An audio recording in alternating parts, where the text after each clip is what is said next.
New report released today says roads and bridges across the Keystone State need more funding to improve travel conditions and safety. Our Jordan Mansberger read that report and attended a virtual seminar where its findings were presented. Jordan, what does this report say about the state of roadways in our state? Well, Paula, that report comes from the independent research nonprofit TRIP and examined data from the State Department of Transportation over the last few years. What it found is that while highways like Interstate 99, for example, are receiving priority, local roads and bridges are getting put in the rearview mirror.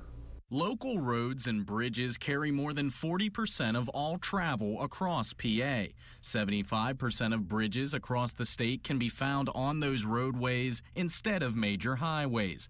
But the TRIP report found that 14% of local bridges are in poor condition, with an additional 52% rated as in fair condition. Unless they can identify additional funding at the state level, that they will begin, unfortunately, to start to see those numbers go back up in terms of bridges in poor condition. Rocky Moretti is the director of policy and research for TRIP and says that while travel on Pennsylvania's roadways has increased since the COVID-19 pandemic, so have costs.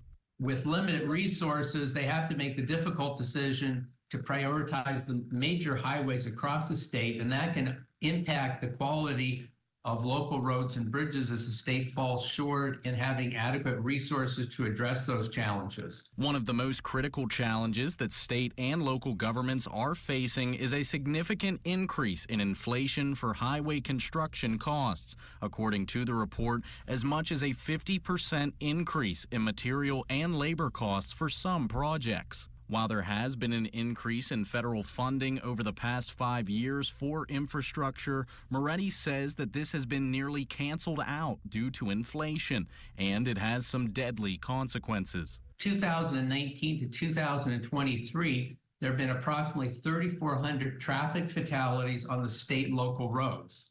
This represents Moretti says that one of the most effective ways to improve safety is by improving lighting, road markings, and adding more turning lanes to reduce congestion.